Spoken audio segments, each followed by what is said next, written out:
This is how I made my path to publication. It was a long haul, as Tina said. And the first thing that you're going to do if you want to get published at all is you've got to learn your craft, which means these publishers, you know, if you're going to self-publish, it's a little bit different. But these rules still apply whether you're self-publishing or whether you want to be traditionally published. Your manuscript needs to be perfect. And that means you got to run it through a couple of spell checkers, have somebody else proofread it. There's a good free app called Balboka, B-A-L-B-O-K-A, I think. And that will read your program to you if you use Word, which most people do. You put it in there, it reads it back to you. That way then, if you've got you've got have when you meant of or something, you'll hear it being read and you can correct that. But it's got to be perfect. And if you start submitting to magazines, if you want your articles, some of us, you know, we write all kinds of different material that's considered Christian, which doesn't mean it has to be religious. It just means it's not going to be vulgar and offensive, and we can read it without, you know, gasping. You know, you have to have it perfect, because they will just toss it aside if they start reading it and it's got all kinds of mistakes in it. And so that means edit and re-edit. And having other writers edit your work is a good way to do it. Don't ask your family and friends to do it, because if they're not writers, they don't understand, and they're going to read it and say, oh, well, that was wonderful. And that's no help at all for somebody to tell you that was wonderful. You need them to tell you, you need to do this or that. And if you're doing a fiction piece, of which there's a huge demand for Christian fiction out there in the market, for Christian fiction, romance and mysteries and children's books and stuff, you've got to have a plot, obviously, and your characters have to be well developed, and it's got to be clear for people to understand, and that's one of the great purposes of a group like this. So that's one, is learn your craft. Number two is join a writing group. Now, these writing groups that I show up here are national ones. One of them is the Mystery Writers of America. That's old Edgar Allan Poe there. And Romance Writers of America does have a chapter here. They meet, actually they're meeting today. They meet the third Saturday, I think, of every month at the main Jefferson Parish Library on Napoleon Avenue. And Children Writers Group, there is SCBWI, which is the Society of Children's Book Writers and Illustrators, and they meet and they help people with children's writing. These are national groups. Even if you don't go to the meetings, if one of these groups, and this is only one of a few, you can look, there's a lot of other organizations out there for writers that are national. One advantage of belonging to a national organization is they have large conventions and they bring top-notch agents and publishers, and you can usually schedule, sometimes free, sometimes for a small fee, a one-on-one with an agent where you can actually pitch your manuscript or pitch your book. And plus they usually have a nice newsletter or magazine that they send you that you can read up tips on stuff that would be good for whatever you're writing. I mean, I don't know what you people are writing. I should have asked you what you like to write, and I'll ask that at the end. And do feel free, if you can interrupt me, go right ahead and try and ask a question while you're thinking about it, because I know if you're going to wait till the end, then you're going to forget what your question is. And my daughter was born deaf. That's my book back there on the table, Amy Signs, and they told me that a normal hearing child needs to hear a word like I don't know how many hundreds or thousands of times before they'll say mama or dada or whatever you're trying to get them to say.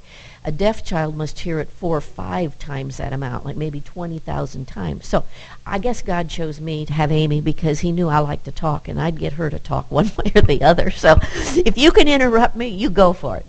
So anyway, this is do consider joining a national group, and you can look for them online, like you can so many things now.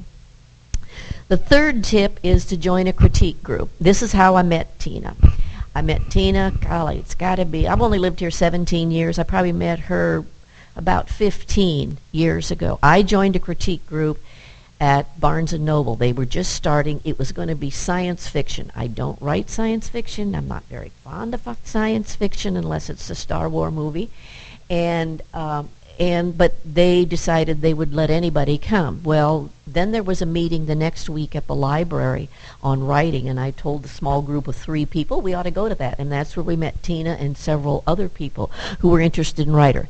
Local groups are your best because you can be in touch with them real easily by email or phone, and you can get together one-on-one later and discuss something with somebody.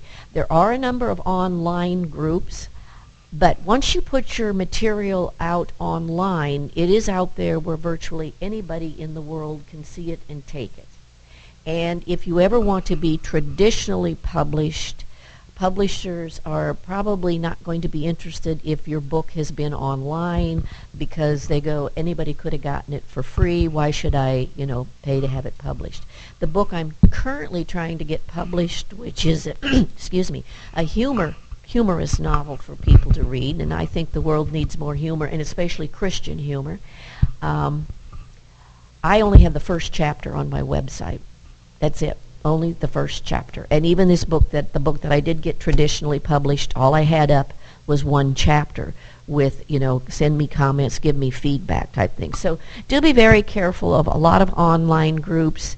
There is no protection of your work. I mean, and if you don't care and you have no ambition to be traditionally published, or even, don't worry about it.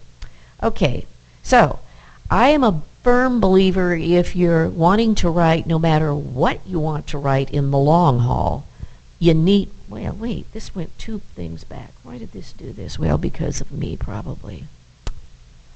First, you need to perfect the art of writing a short story. And, even if you're writing devotionals, or if you're going to write the story of the world or whatever, every story has a beginning, a middle, and an end. And it's really important that the middle, and Tina may have mentioned this, or someone would, your first 2 sentences better grab the reader. I mean, I'm certain you've put down books that you've tried to sled through, and you've gone through 5 or 6 or 7 pages, and you're just like, it's just so boring, you can't figure out where they're going. You need to give the reader some kind of a punch at the beginning of the story that lets them know, drags them into the story that they want to be in it. The middle part of the story is where you get into all of the plots or the characters and on that's going on. Little tip on characters, don't name somebody if they're not going to show up again. We don't care who the elevator operator is. We don't need to know it's Joe, the elevator operator, unless Joe is an integral part of the story. Just say, the man took us up in the elevator, or the waitress served me a cup of coffee. We don't need to know her name, because throwing out a lot of names confuses your readers. Just, name characters that are important. And the ending of your story, you shouldn't leave people wondering what's happening, nor should you keep people in the dark until the last page and then just sum it all up. People feel really cheated. You feel that way sometimes when you go to a movie and you're perplexed for the whole time, and then at the end, all of a sudden, it's all solved. And you go, well, how did they do that? And that's called cheating your reader. And you don't want to cheat your reader. You want to kind of just drag them along, and whatever you're doing, give them tips and clues along the way. I don't know. Did I?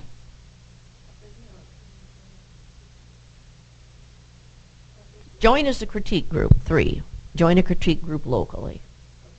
Okay. And then 4 is the perfect the art of the short story. Okay, and this is just a little chart to this is not a point, but this is, this is not number 4 or 5. This is just the structure of fiction and the elements of a short story. I don't know if you can see them, that there's character, plot, you got to have a theme, a point of view, there's got to be some kind of a conflict in a setting.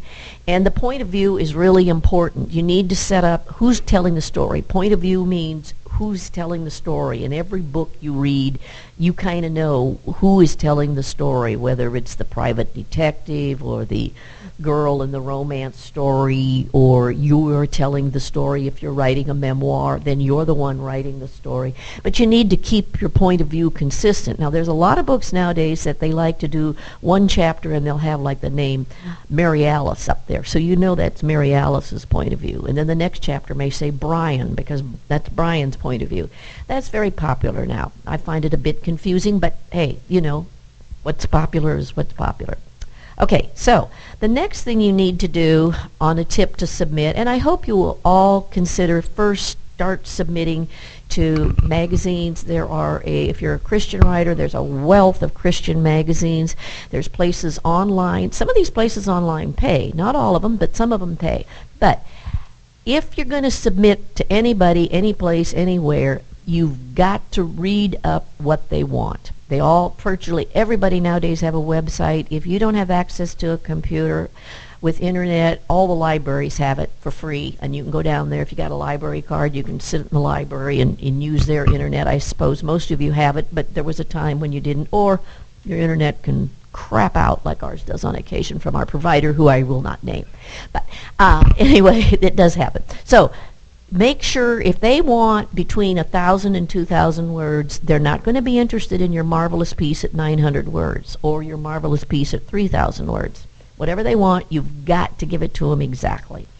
And you have to format it like they want. They don't want fancy fonts. Everybody wants Times New Roman, which looks pretty much like your typewriter. Not quite, but it's pretty much, and it's pretty standard. And they want usually 12-point font, 12-point. You know, you can make your stuff real small. They don't want the fine print, and neither does anybody else. And be sure you're following their topic. If they're looking for Christmas stories, don't send them your great Easter story. Hold that on until later. And be sure it's the style of writing that they want. Some of them want those articles in first person. They want an article where you say, I did this and I had this experience and this is how it worked out. Other ones want you to write it as if you're the third person. If you're not familiar with first, second, and third person, just a quick grammar review. First person is I and we. Second person is you. That's virtually never used in writing. And third person is he or she or Tina or somebody else's name. It's not yourself. Reason you don't write in third person second person, which is you. First of all, it would be nigh on to impossible, and it's very judgmental. You ought to do this. Well, people don't want to hear you ought to do this. So you can say, I tried this and it worked. Similar things might work. So that's it. Okay. So if you're really determined to get published in a magazine or someplace that's considered more traditional publishing, try writing nonfiction. Nonfiction sells much easier than fiction does. And nonfiction means it's something true that happened to you or somebody else. It's easier. First of all, we all have a story to tell. Everyone in this room has some kind of hobby or ability or craft that they like to do. There's a million craft magazines. There's gardening magazines. There's cooking magazines. There is, a magazine or an online something for virtually every topic you can think of. And if you've done something in that field, you can certainly write an article. So these are just some of them. And Chicken Soup for the Soul. Now this is my goal, to get into Chicken Soup for the Soul, and that is a hard deal. But once you can get into a Chicken Soup for the Soul, most of their stories are, I think they want about 1,200 words. And you can go to their website and they tell you what they're looking for, like a story about angels, or, and there are good things for Christians to write on, because they're not asking you to write something, vulgar and nasty. It might be a story about your pet or whatever it is, and they want, nonfiction things. The deal is they will never answer you unless they buy your thing. So you don't know. And they said it could take them up to 2 years. And this is sadly so true in so many places. They will never answer you. But I think, that's my goal, to try to get into that. I have been in Today's Christian Women, and I've been in some other Christian magazines, of which there's a lot of them out there. So number 7, that's number 6. Number 7 is try to make your manuscript versatile. Nonfiction can be written at various lengths. And some magazines, like if you've written a really smashing article on gardening, and it's 2,000 words long, that might work for some magazine, but another one might only want 1,000. And to cut 1,000 words out of a manuscript, that doesn't mean you go through one at a time. That means you're going to have to narrow your focus down to one smaller point. And if you can do that same thing, I have some articles on my computer that are like 700 length, a 900, a 1,200, so that, it's picked out different things out of an article, so that I can I don't have to start down at the bottom and start rebuilding everything all over. You can take an article you've already got and maybe shorten it down to be the length that they want for a devotion in some magazine. Devotions usually are 200 to 500 words at most. So do consider that. And if you're writing nonfiction, a sidebar, you've probably all seen them in a magazine where down the side they'll have a column and they highlight like 5 or 6 points. So like if I was writing something about some new way to garden, I might say, prepare the bed, have your tools ready, prepare the bed, gather your seeds, have some kind of little tips. That's what a sidebar is. So that is one way to get into publishing. The next one is you can enter contests. And be very careful though on entering contests, because you should find low contest ones that don't charge you much, because basically contests are a moneymaker for the people running the contest. Writer's Digest has a huge contest, and they have probably the largest readership of any magazine for writers. And it may cost you $10, $15, $20, and they're going to get 10,000 people to enter, and their top prize is like a $500 or $1,000. Well, you know where the rest of that money goes, out of your pocket into theirs. And I'm a big believer in keeping your money in your pocket until you donate it to your own worthy causes. So don't enter a contest if you're going to pay unless you're going to get a critique. Some of the writers' conferences, and there's one in Homa and there's one in other places, you can submit your writing, and maybe for a small fee of $10 you'll get a critique by a more established author. That could be worth it if you can get a good critique. But if you're going to just throw out $10 to $25 and get nothing back, well, I can give you a name of a couple of charities or donate it here to the church or something. So, and again, follow their rules precisely. There are so many people who want to be writers and who write stuff, some of which isn't worthy of coming out of the closet, but you've got to follow the rules, because that's one of their first ways they start cutting people out of this stuff, is you didn't follow the rules. They're not even going to waste their time, which is kind of too bad, because you may have the perfect article for them, but they want it perfect coming in. Another way to get published is, and nobody wants to hear this, try non-paying markets. Yes, doesn't that sound hideous? Well, that and I didn't say up here, maybe I do later, but set a goal. When I started just taking my writing serious, I said I'd be published in 2 years, someplace, somehow, somewhere. Well, I looked, there's a wealth of freebie magazines at the grocery store and bookstores and all kinds of places when you go out. Those places all need stories, articles, something. Well, there was a little magazine, now defunct because Katrina ripped it off the earth like it did many things. It was called Delectable. And it was a little food magazine, and it was a freebie that you could pick up at any, I picked it up at Barnes & Noble, but you can pick it up in other places. Anyway, I had written this story about an eggplant. And I had actually entered it in a local contest for nothing down at, those markets, those, what do you call them? Thank you, farmers markets. And it was a farmers market in New Orleans, and they liked my story, and they gave me a big bag full of fresh fruits and vegetables. That was, I guess, my first pay, was a bag of fresh fruits. But hey, what the hey, it was okay. Anyway, I liked the story, and I thought, well, this food magazine, maybe they'd take a funky little story about an eggplant who was down in Belle Chase and wanted to go to the big city and found out that, the big city was tough, and it ends up that the eggplant is shriveling and dying, and a potato tried to save her. He eyed her all over, and she ends up being grabbed by somebody in a white chef's coat and says, an eggplant, perfect for ratatouille. So, she met her demise down there. But anyway, so I sent him the little story, and most of these things nowadays are done online, but at that time you had to send a hard copy, and so I had a hard copy in an envelope with a stamped, self-addressed envelope, hoping they would give me a response. Well, the envelope came with their letterhead, their return and the address, and that's always a good sign. If you send out something and they use their envelope to return their response, that's better. But anyway, I didn't know that at that time. I was too stupid in this.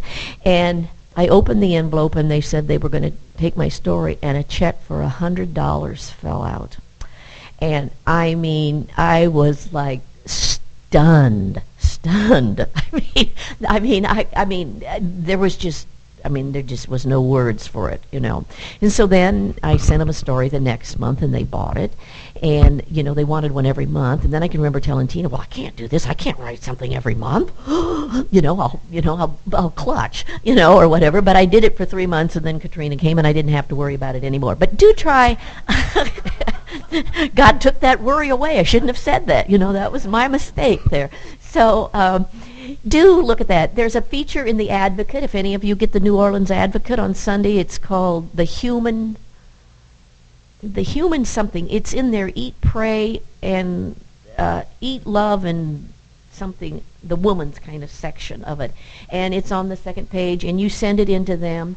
Also, if you want, these two things, Duotrope and Query Tracker, are great sources for all kinds of magazines. I particularly like Query Tracker because you can keep track of, it's free. Both of those are freebies. You can pay more money at Query Tracker, but free is my price on most things.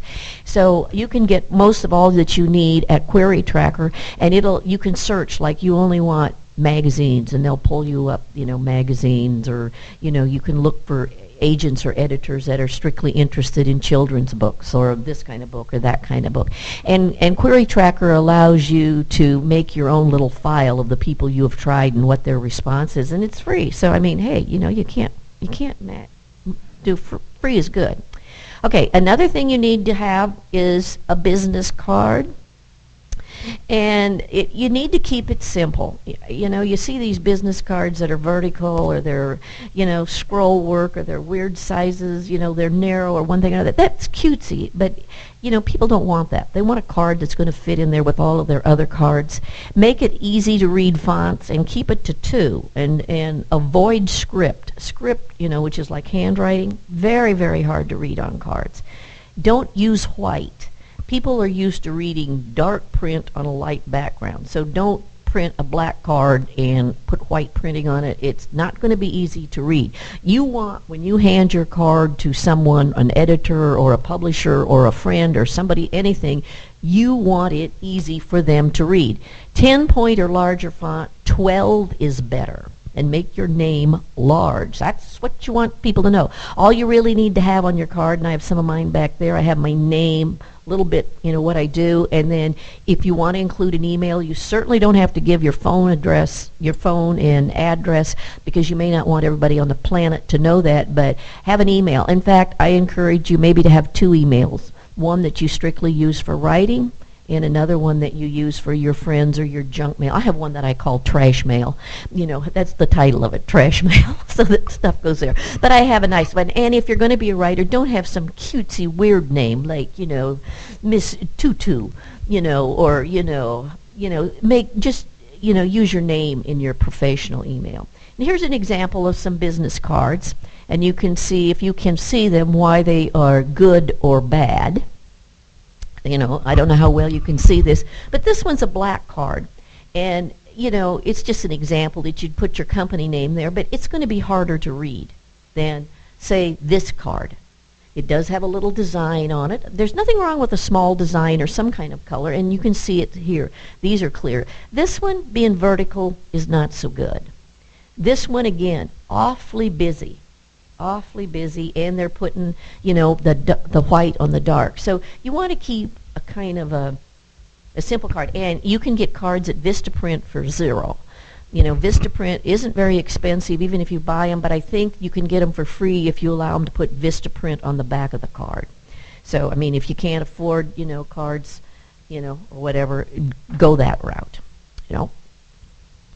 Number 11 is whenever you go any place, you should look professional. Don't look like you've just fried supper last night like I did and was all over the kitchen. Have your business cards. Be ready to hand them out. Keep them some in your pocket or someplace. Be organized.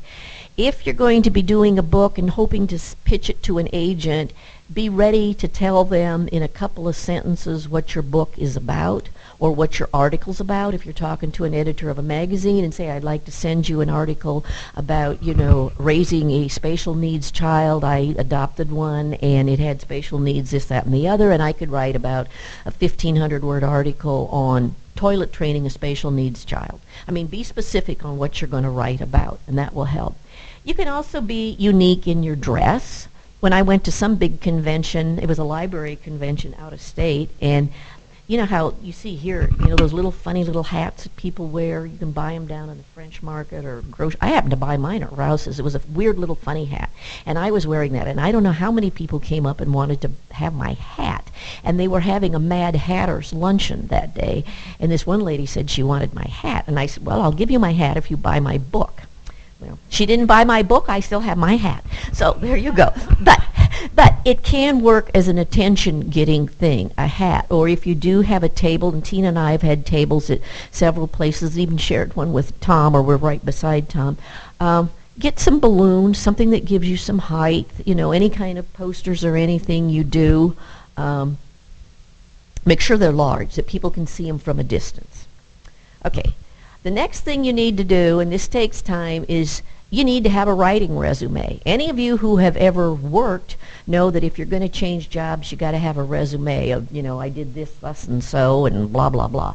A writing resume is one published article at a time. When Tina read all those places that I was published at, actually, that took me, a lot of years. It took me this sheet of paper here, which is two pages, shows the places that I've been published, but it's taken me years. So every time, even if it's an unpaid thing, you still were published. So when you start to pitch your book to someplace else or your article, you can say, I was published in blah, blah, blah. And that makes agents or editors like to hear that only because they can, well, somebody else took a chance on this writer, and so that gives them, you've got to break in at some point. And it's hard, but you can do it. It's absolutely, I'm old and I did it. You people, a lot of you are younger than I am, so you got more time to do it than I did. So it's any published article that you've been in. Avoid listing self-published items because anybody can self-publish. So if you only have one published item, obviously you want to start with your most prestigious things first. So if you manage to get into Christian Women Today, you'd say, I've been published in Christian Women Today, and then you might say, and I have a blog that I write on monthly or weekly or something. And maintain a submission log. It's absolutely, I think, imperative that you develop a submission log. And I'll tell you about that a little bit more on the next slide. Have your bio ready. I have bios of myself in 50 words, 90 words, 100 words, because some of them want one sentence if they publish your work. Some of them want 2 or 3. So have a little bio. And bios, again, are written in the third person. It would be written as Rebecca Wilman Gernon, lives in the greater New Orleans area, enjoys writing, plays, humor, and blah, blah, blah. And she and her husband live on the North Shore, or whatever. But, it's just short, and you use your name as Gernon did this, or whatever. You don't say I. You use your last name, usually. And have your bio ready, and obviously start with your best publication in your resume when you do your letter. Okay, a submission log, and I'll show you what I do for mine so you don't have to copy this all down. But you keep a log of every place you've submitted and what you submitted, what date, and if by chance you got any response. The reason this is good is it took me a year or two. You will finally start getting what I call a good rejection. And a good rejection is one where they say, this wasn't quite right for our magazine, but we'd like to see some other of your writing. Or can you make this a little shorter and resubmit it? Or anything that says, it just wasn't right. Your writing is fine, but it wasn't right for our magazine. Anytime you start getting what I call a good rejection, you know that your writing has improved to the point that people are actually reading it You never know on half of these things if they even read it. If the first 2 or 3 sentences didn't grab them, they just pitch it out. So you want to keep that in a file and review it yearly. I haven't been published for several years, which irks me because, well, I spent 1 year just writing another book. But so I went back and I looked at all of my submission journals, and I came up with a list of about not only the places I'd been published, but I was looking for the ones that had said I had done a good job and they'd like to see something else, and I found like 18 or 19 places. And so I'm focusing the rest of this year on resubmitting to those places who didn't buy my work, but did say, I liked what you wrote, I'd like to see more of it. So that's another reason you keep it, because unless you've got a mind like a steel trap, you're going to forget where you sent stuff and when you sent it, and you don't want to send the same piece to somebody. So you do want to keep a good record. Now this is how I run my submission journal. It's on just a little file. I use Word. Perfect. So, but just make a column, make a table if you know how, or if you're not that familiar with how to do this on your computer, write it on a piece of paper. But it's easier to do it on a computer only because you can search it. You can't search. I can't search easily on my paper. So I just put in the first column whether I went to a magazine, a publisher, an editor. It's only a query letter. It was a contest. I entered something. In the next column, I put the address. That's the physical address. Sometimes you don't even have it because they just want it by email. The next one is if you know who you were sending it to. If I was sending it to, somebody by a specific name, you want to put that down. And when you do query, it is always so much better to have a specific name. You know how we all feel about resident of 2618, dear resident. Well, no, you should have somebody's name to write to, not dear resident. So the date and what's submitted. So this was the date that I submitted this play. It was a one-act play that I actually did submit to here. Then I put the date of the response on 2016. I made the semifinals, and I was a finalist, and it was performed, and I didn't win.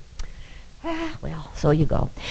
And then I will highlight, I will highlight the ones that I did at least this good at. If it was just a rejection, I just leave them blank or whatever. But each year, then I can go back and I can look and see where I've sent stuff and whether it got a good review or not. So it's not required, but it certainly is helpful to know where you submitted and to whom and who gave you a nice report. This is the big thing that they all want authors to have. Build an author platform. And this is very difficult. As much as you may dislike the Kardashians, they all have a platform, personally, and so does a lot of other people. A platform means you've got a name. When people say Kim Kardashian, whether you like her or not, you know who I'm speaking about. Or Hillary Clinton, or let's get somebody we like a little better, Franklin, what's his last name?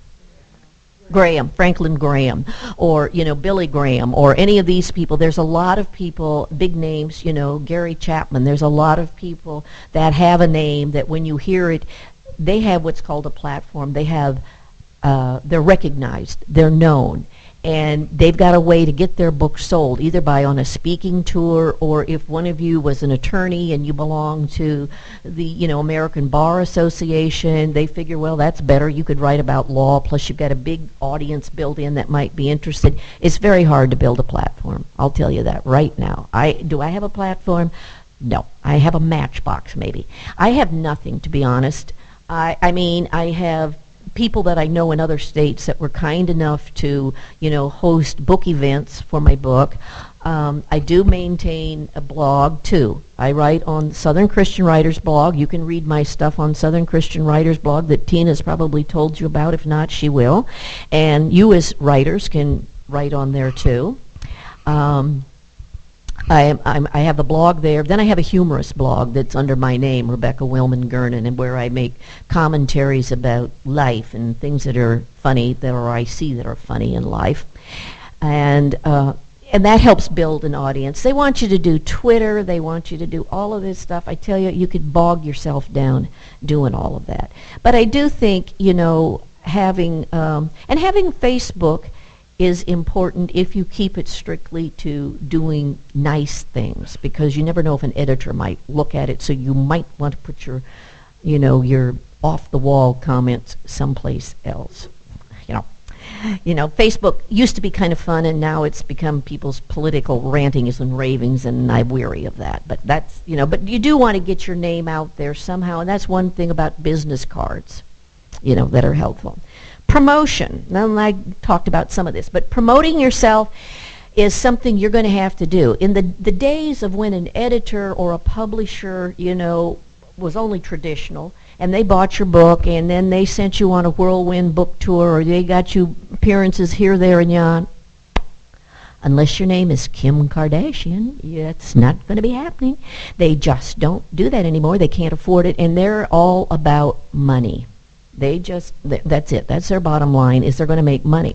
So the Facebook or a dedicated personal page, you can have your regular Facebook, and then you can have a Facebook that's for your book. You can have multiple Facebook pages. Twitter, Instagrams, postcards. I have some back there that you can pick up if you don't choose to buy my book, but that you can then look at it later. But if you actually get something done well, you may want a postcard. Start an email thing, a list. And if you're going to do a lot, I learned how to do the MailChimp, but at first it may only be your friends. But be aware, if you send out a group email, do it as a carbon copy.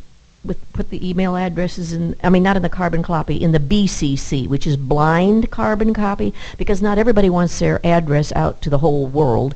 And only send out a few at a time, because some of these web servers and internet providers and whatever, if you send out an email to 50 people, they may consider it spam, and then they just block it. So, you may want to send it out in groups of 10 or 12 until you get more, and then you can go to something that does that. And if you actually get published and you want to let anybody know, you're going to have to be the one that calls the newspaper. And a newspaper's not going to call you until your name is Kim Kardashian. And so you've got to contact the newspaper or radio or TV stations and hope to do it. So you've got to be your own publicist on top of everything else. Books don't sell without that. The next thing you need to do is flood the market. I ignore all requests they say, we don't want any simultaneous submissions. That means they don't want you to submit your story to, 3 or 4 places at one time, because they want it exclusively. Well, let me tell you, out of those 4 places, maybe none of them will ever respond to you. They won't even send you thanks but no thanks. And in this day and age, why they don't just hit the return email button and say thanks but no thanks, I don't know, but their mama didn't fetch them up properly. And so they don't do that. And so I ignore that, because I figured the chances of 2 places wanting to buy my story at the same time is minuscule, and if that did happen, well, then I'd have to deal with it. But so make multiple submissions, set your goals, and try to submit when you get yourself up, and it may take a year, 6 months to a year, depending upon what kind of a writer you are, before you're even ready to start submitting something. Log that down and set a goal on how many you're going to submit. Now, just to let you know, I've submitted over 100 agents or publishers for this novel that I've written, and I've had 3 that actually wanted to see it, and nobody's interested in doing anything with it yet. So you do have to submit often and a lot, and you keep a record of it. If nothing else, it helps you know that you're doing something, and it makes the other people feel guilty. So there you go. Okay, attend conferences.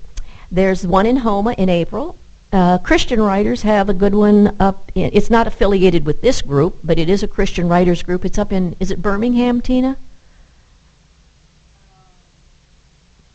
Birmingham, the one in Birmingham? There's one in Alabama. Yeah. Tuscaloosa. Whoever said that, who is that? Give that lady a silver dollar. All right. Yes, it's in Tuscaloosa. There's online ones. The reason you attend is you meet other writers. And only other writers can sympathize with your struggle of sitting and looking at your computer and trying to squeeze words out of your fingers that make sense. You know, nobody else understands that. After Katrina, when I was writing my book, Amy Signs, my husband's elderly aunt came to live with us because she lived in Gentilly and water was over the roof of her house. And so she lived with me, and she expected me to play a rummy morning, noon, and night. Well, I told her I couldn't play morning. I'd work up noon and night, you know. But she just didn't understand how you just have to go in and put butt in chair, as they say, get it in there and sit down and do it. And I don't do it every day. You know, you should try to find a time when you can write every day. You'll do better. But you go attend these conferences mainly because you're going to, it is a chance to promote your book. It's a chance to promote yourself. It's a chance to meet agents and publishers. And so you may not want to go to the same one all the time. If you do, you're going to be bored because they're similar. Number 18 here. You need to practice your elevator pitch, and that's like a 1 minute or something pitch that you run across some agent or someplace. You need to say, well, you know, I've written a book called Amy Signs. It's a joint memoir about hearing parent raising a deaf child, and it's unique because both the parent and the child have chapters in the book, where most books about a person with a disability are written by either the parent, the child, or the professional.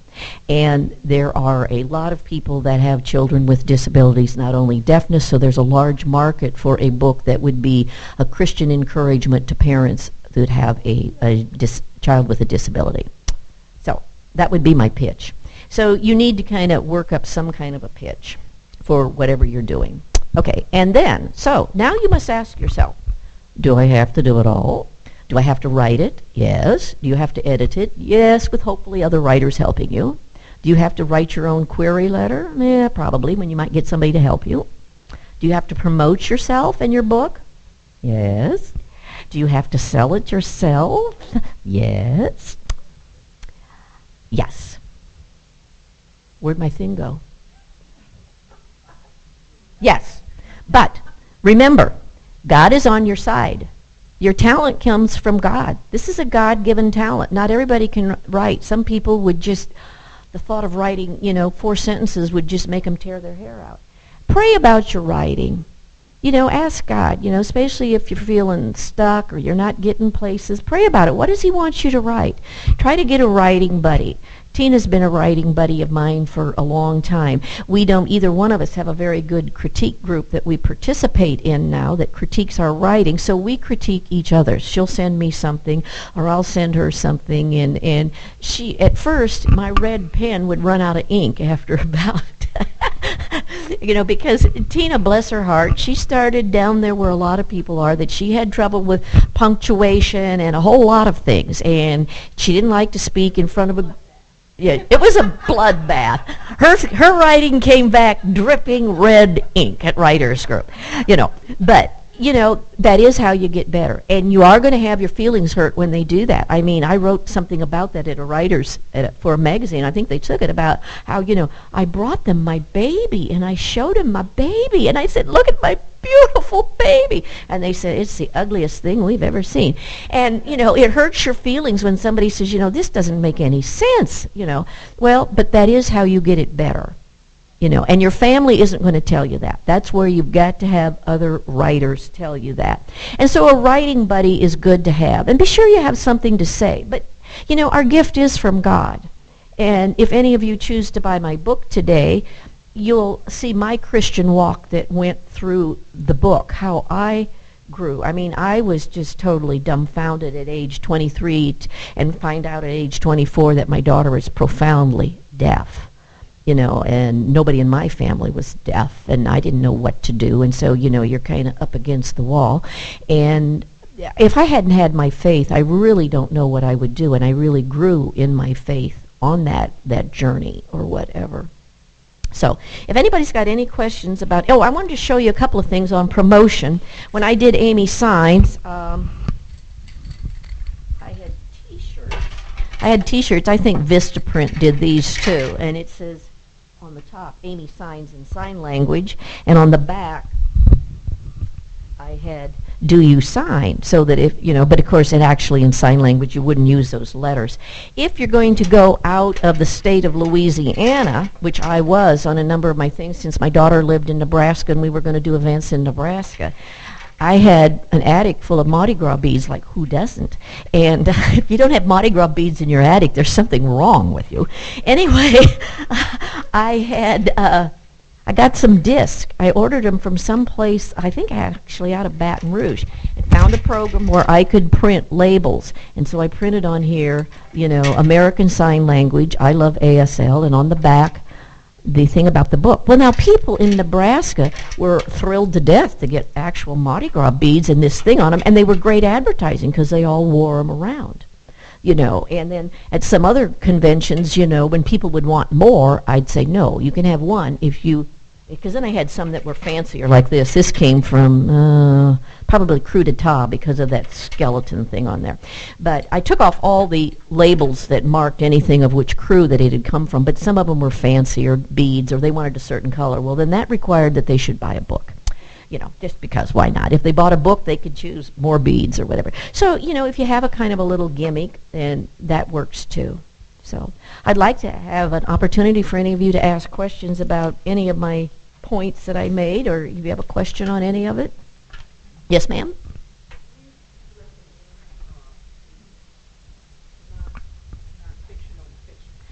Do I recommend nonfiction over fiction? So if you wrote a story, if you wrote a book and you self-published because you didn't want to offend family or children or whatever with the particulars of fiction, but the message is so strong, you're now saying, I really should have done a nonfiction book. So can you redo your manuscript? What, you wrote it as a fiction story? Well, you know, when you're doing nonfiction, really should never use anybody's name unless you have their permission. So you want to change the names. You would want to change the names. If it has a powerful message, you could also set it someplace else if you want to protect people's identity another way. In this book, Amy Signs, there's a lot of names in there, and there's only a couple that are changed. One of them was the doctor who first diagnosed and worked with my daughter, and he had the heart of Satan. And and so I didn't have too many kind things to say about him. And he was still alive, happened to be living in Nova Scotia, but even so, I changed his name. You know, so you can change the name, you can change the setting. My fiction book that I have that I want to get published is based on some things in my life, but I've moved it to a different location, different names, different jobs for my parents, you know, everything. Okay, Tom? First of all, I have two books that are semi-successful, but I have had the experience of everything you said. One of the things that really impresses me is that I did it with Darnes Publishing. It's a religious book, and every character I had in it, they wanted to change the name. They wanted to go from he to she to it, you know, all of the stuff like that.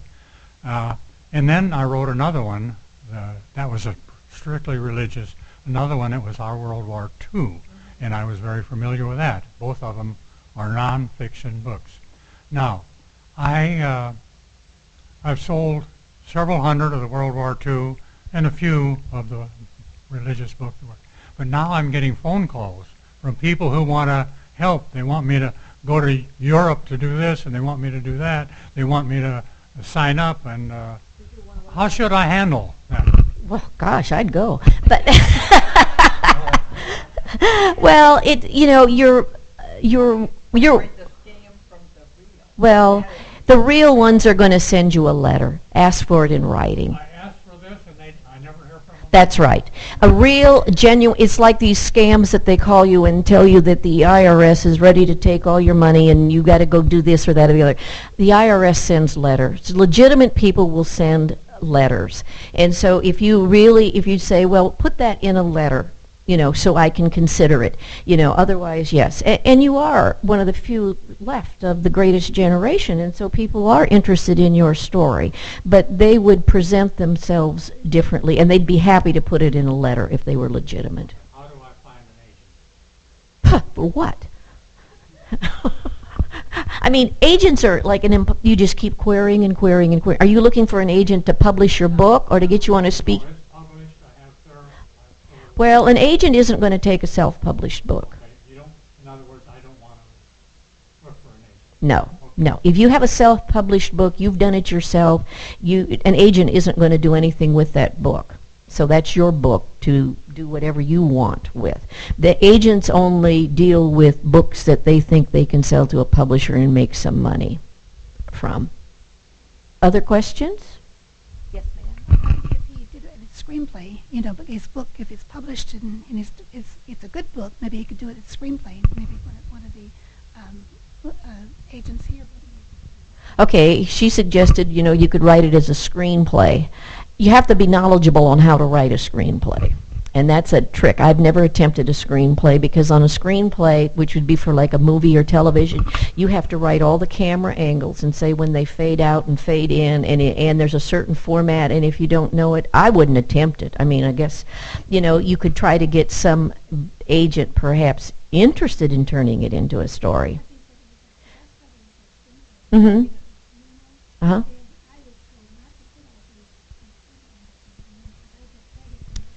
I don't know. I guess you'd have to see if an agent would be interested, you know, a screen agent would be interested in it. Some of them want it that way, some of them don't. So I don't know. I know about writing plays, and I know that in plays you put in very little direction except for something that's critical to the story. You had a question?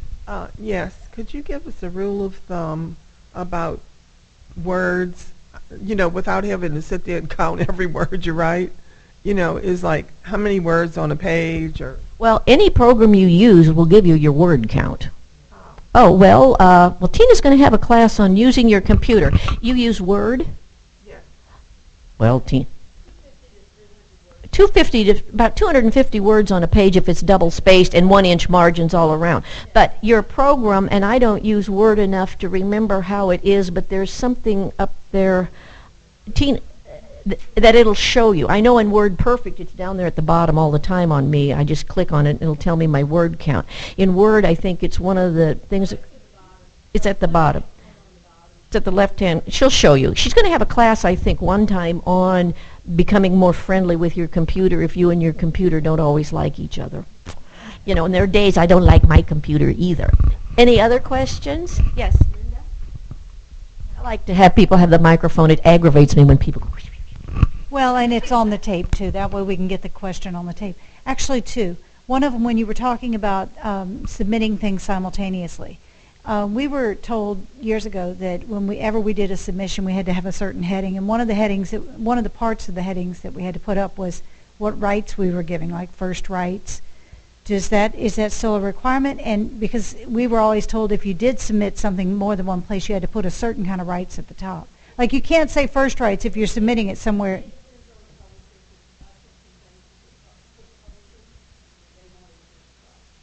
So they'll come back and ask you what kind of rights to give. So, but if you're okay, and if you're submitting simultaneously, is it wise to say I'm submitting this simultaneously? I probably wouldn't say that I'm submitting it simultaneously. In fact, I don't think I ever have. And as for rights, you don't tell them any of that. You just want them to buy the article. And if they're going to buy your article, they'll send you back, even these little magazines, they'll send you back a little contract. Most of them want first North American rights, which means that means it's the first time it's ever been in print in North America.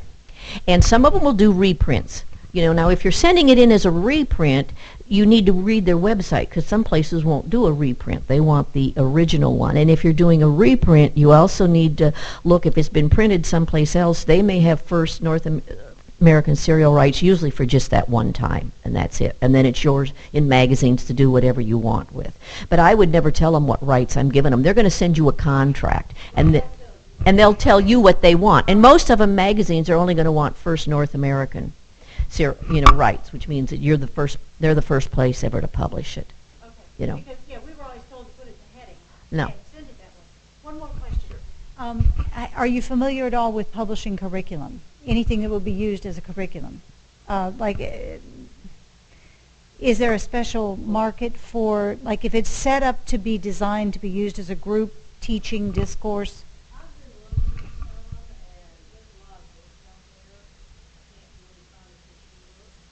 Tina and I have given some thought to writing one more for Christian people, you know, the things that you need to kind of No. I mean, it is the same for Christians and non-Christians in many respects. But I think sometimes it's nice to have something geared towards us as Christians, just because I'm not going to suggest that you send in stuff to, I mean, there's porn magazines and stuff. I'd never submit anything to them. And there is now, sadly, a huge, huge market for lesbian, gay, bi, transgender, queer, whatever. They go on and on and on and on with their letters. And I can't write that. I mean, that's not me. I can't write it. There is a market for diversity, which means they like to have people of color and different backgrounds write things, because you have a different perspective on life than what we do. As your perspective is different than my perspective, or maybe not. I mean, people seem to think, and I sometimes think that, well, that's stupid, because, I mean, my daughter-in-law's an African American, and I don't find her any stranger than anybody else. I know a lot of strange people, and it covers the gamuts of race, creed, and color. So, nobody's got the corner on it. So, you have a question? Would you make a recommendation about short stories? Who should you submit these to, or would you submit one short story at a time, or how do publishers look at that concept? Well, first of all, your short story has to be tailored towards what they want. And most short stories, there's another, look for an anthology. Trying to sell a short story itself to a magazine is pretty hard unless it's nonfiction. A real true fiction short story, like, let's say, The Three Bears, you'd have a hard time selling that to any magazine, because not too many magazines carry a fiction short story. But I'd look online for anthologies. And that's a place, somebody that's getting together a bunch of books. Some of my book with Gary Chapman, that I'm published in a book by Gary Chapman, he called for stories about love. And I submitted a story about my father, who was very distant to me, and the best he ever did was to put one arm around me and tap me on the back. That was as close as he got to showing me that he loved me.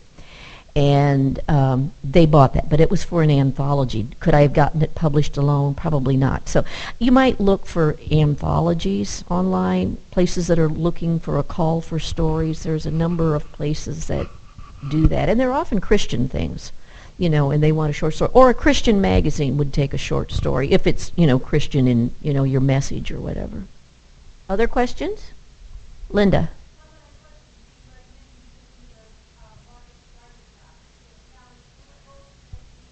Writer's Guide? Yeah, Writer's Guide is a very good book. I mean, it's a big fat book. You can get it online for like $35 a year, which is, I think it's about $35 a year. But Query Tracker that I told you about and Duotrope, they're free. There's gobs of free ones out there. And so unless you just want to blow money, the book is really expensive. And I had it for 1 year online. That was 12 years ago, before computers had everything online. Now, it's a good resource, and you can look up, but you can search Christian magazines online. Just Google Christian magazines, and it's going to come up with a gob of them, and you click them, and almost all of them are going to have, they may not have it called submissions, because they don't want a lot, but if you look, they usually have something that says Contact Us, and then under Contact Us, it may have author submissions, or how they want their submissions, or whatever. And so you just follow whatever their guidelines are to, submit to one of these magazines. But they're looking for information. And I just got published in one. It's called Parousia, Parousia. It's in Africa, and it's online, and they don't play, but they want Christian stories and poems. So if any of you are a poet, and it was just called Parousia online, and I think I got it off of one of these things. Also, I didn't mention, there's a number of newsletters that are free. What's the one we all take? From that lady, Hope Clark. What is it called? I did too. Anyway, she'll find it on her computer. But there's a number of free Christian letters you can get. If you ever submit, which I did once, I submitted to some place here, no, I don't know what it was, something here in the last month or two, and you had to use Submittable. Submittable is a program that some agents use because they don't want their own personal email boxes, blown sky high with email, and so you submit through Submittable. It costs you like, what? Funds for Writer. Funds, F-U-N-D-S. Funds for Writers. It's free. They have one you can subscribe to, which I did for a year, and I don't think it was that worth it. So you just stick with the free one, Funds for Writers. And they always tell you some good stories and people's things, and they give you some places you can submit to in magazines. And it may have been on that I saw this Perusia. And they don't pay, but you know what? You're published. And it's a regular publication, so that was okay. But those newsletters will help you find other places, too, that you can submit to. Did I finish somebody's question? I thought I was mid-question, and then I fell apart. Well, anyway, if you have any other questions, you can see me later. I have on the back table there my books, which Gallaudet published it. I didn't tell you much about that, but I submitted it to a couple of places, and when I submitted it to Gallaudet University, they're the only university in the world for deaf people to attend. It's in Washington, D.C. And let me tell you, getting published with an educational organization is more difficult than a regular publisher, because not only does your book have to be well written, which is what any publisher wants, your book must have some sort of educational value. That doesn't mean it's a textbook, but it's got to have something in there that, increases the learning curve on doing whatever it is. And it took them, from when I sent it to them, about a year and a half. And then they said that before they offered me a contract, they wanted me to remove, it was something like 10,000 words. Well, 10,000 words. I mean, and I said, well, like what? And they said, there's a lot of repetition. They left it at that. And so I had to cut out 10,000 words. So what I did was, I'm a type A person, make a chart. Immediately I made a chart, and I had the title of each chapter and how many words it had in it, and I knew I had to cut out 20% of the book, so I had a guideline of how much I probably needed to cut out of each chapter. Now, some chapters I couldn't cut out anything. Other chapters I was able to cut out huge paragraphs and stuff that I realized it was repetition. But they didn't do the editing for me. I'd had to do the editing myself. They did promote the book in places, which was helpful. They did, and they didn't squawk if I wanted to send a book to someone to have them review it and write a review in the paper or something. They didn't squawk about that. And it's in their catalog, and since they're a university, then that allowed that book to be picked up by all kinds of universities. I mean, it's all over the world. It's in Qatar and New Zealand and Australia. I mean, it's in places all over, and they got a review in Library Journal, which was a really, really big thing that a publisher can do for you. Library Journal is the premier journal that librarians get on a regular basis, where there's a review, this much of a book, and that helps them determine whether I'll buy this book for my library or I won't. And to get into Library Journal was a big deal. That really helped. And so there are things a traditional publisher can do, but you have got to just grit your teeth to get there. My teeth are pretty well worn down. I don't know if I can grit them anymore, so.